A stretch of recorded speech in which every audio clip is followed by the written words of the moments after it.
Miren, la verdad es que vivimos en un país con una economía informal donde aproximadamente más del 50% no paga impuestos, mientras que la clase media está saturada de impuestos. Veamos. La República Dominicana es uno de los países de la región con mayor cantidad de pagos de diferentes tipos de impuestos y tasas. Los impuestos son tributos obligatorios que las personas y las empresas dominicanas deben pagar a una entidad gubernamental como la Dirección General de Impuestos Internos, por el cual el Estado obtiene los recursos suficientes para llevar a cabo la administración, prestación de servicios públicos y realizar las infraestructuras necesarias. Sin embargo, algunos consideran el Estado dominicano es poco lo que invierte en obras. He oído mucha gente que se burla de que cuando el presidente Balaguer les reportaban los ingresos, él separaba la mitad para invertir y la otra mitad para cubrir las cargas fijas del Estado. Pero hoy en día, yo diría que si tú sumas los gastos corrientes, incluyendo intereses de la deuda, y lo compara con las recaudaciones, aquí no hay una obra que no se ejecute porque tiene el financiamiento externo. Sí, evidentemente que hay una queja de la población en el sentido de que la población considera que los servicios que otorga el gobierno son servicios que ameritan una mayor calidad. Y yo creo que en ese sentido hay que mejorar los servicios públicos. Por ejemplo, cuando tú vas a sacar un pasaporte, a propósito de la situación que se ha generado con el pasaporte. Esas son quejas de la población que hay que atenderla. Los principales impuestos en República Dominicana y que se pagan a través de la DGI son los siguientes. El ITEVIS, que es el impuesto que grava todas las transferencias e importaciones de bienes industrializados. Tenemos el que más produce ingresos es el ITEVIS. Hay algunos que me sorprende que se vanaglorian, como ahora mismo hay un nuevo ingrediente en esta Semana Santa, las recaudaciones de los peajes pasó a ser un motivo de satisfacción del gobierno. Está el impuesto sobre la renta, está el impuesto a la propiedad inmobiliaria. Cada vez que consumimos, estamos pagando ITEVIS. No importa si es clase baja, si es clase media, si es clase alta, está pagando ITEVIS. La misma cantidad inclusive. El ITEVIS representa el 70% de los impuestos del Estado. El 70%, y con eso que se hacen las estructuras y se cumplen los compromisos del Estado. Impuestos sobre la renta. Este grava los ingresos y ganancias de las personas y las empresas. El impuesto selectivo al consumo. Este grava las transferencias solo de algunos bienes y servicios, tales como el alcohol, el tabaco, el servicio de telecomunicaciones y la transferencia electrónicas, así como los seguros. Saca tu seguro de tu vehículo, por ejemplo, y tú estás pagando un 16% de selectivo al consumo. No es ITEVIS, pero es selectivo al consumo. Es un impuesto. Es un impuesto. En este último, un empleado que devenga un salario exento de impuesto, o sea, por debajo de los 35,000 pesos, paga 2.87% para el sistema de capitalización individual de pensiones AFP y para el sistema de salud 3.04% las ARS y el empleador 7.10% para el fondo de capitalización individual del empleado AFP, 7.09% para el seguro de salud ARS, 1.1% la cobertura de riesgo laboral y 1% de la nómina para Infotep.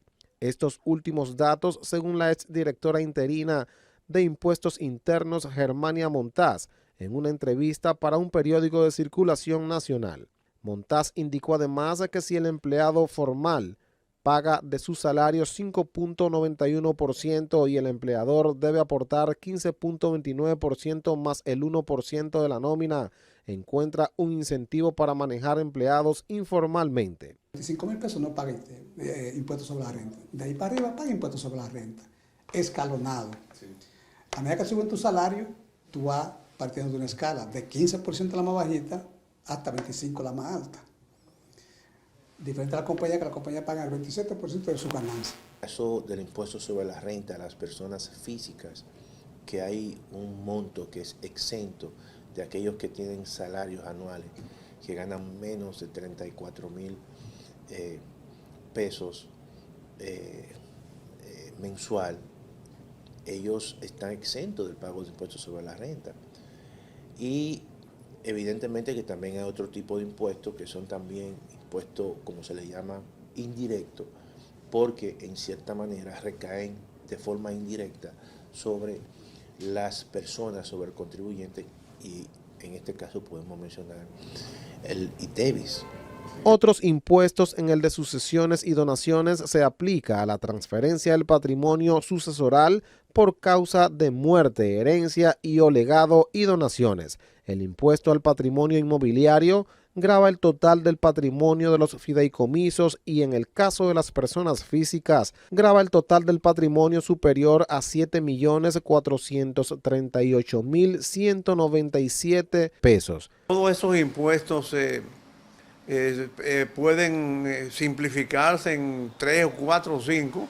Hay incluso impuestos que sale más caro cobrarlo que lo que cobran. Porque hay otros como por ejemplo impuestos a las sucesiones, a las donaciones, impuestos sucesorales, que son impuestos que te producen menos dinero que el que pudiera, que el costo de cobrarlo. Donde quizá yo no estoy de acuerdo con el impuesto, que tú tienes una compañía y tú estás pagando el 27% de la ganancia que dejó la empresa, pero tú como persona física, entonces tienes que pagar el 10% de lo que sería la parte tuya. Que sería un 37. Un 37. Y el de impuestos a vehículos de motor son aquellos que se generan por el registro, asignación de placas, circulación, modificaciones en la matrícula, entre otros. Otra forma del Estado Dominicano adquirir ingresos, pero sin considerar los impuestos a través de ley, son las denominadas tasas, que consiste en generar dinero tales como los pasajes de los boletos aéreos, también a través del turismo, entre otros. Arbitrio es un concepto también que se utiliza cuando los impuestos o las tasas son pagadas o cobradas por los gobiernos locales. En los años 90, cuando la administración del presidente Balaguer, la mitad de los recaudados se invertía, ahora no alcanza los recaudados para cubrir la carga fija del Estado. Y todo lo que invertimos tiene que ser con financiamiento externo. Incluso para pagar la deuda vieja tenemos que buscar deuda nueva. Y bueno, hay 2 millones que están tributando, pero hay 4.6 o 7 personas que son adultos que trabajan. Sí. Entonces se divide entre los 7. Sí. ¿Qué significa? Que si tú distribuyes la tasa entre los que realmente están pagando el impuesto, no es un 14%. Se te mete fácilmente un 42%. Sin embargo, pese a la gran cantidad de impuestos que tiene el Estado Dominicano, es poco lo que se ve en las inversiones, ya que la mayor cantidad de ingresos se va al pago de deuda externa y otra al pago de la nómina pública. Por eso cuando tú, por ejemplo, oyes decir que aquí hay una presión tributaria baja y te dicen que está en el 14, 13 y pico, 14%, pero esa presión tributaria nada más la pagan menos del 50% de la población, porque más del 50% es informal. Germania Montaz se refirió a la situación de la informalidad e indicó que para el año 2023 estuvo en un 56.5% y previo a la pandemia en el año 2019 fue de 55.2%, lo que hace que las evasiones de impuestos en el país sean mayor en los últimos tiempos. Junior Trinidad, Objetivo 5.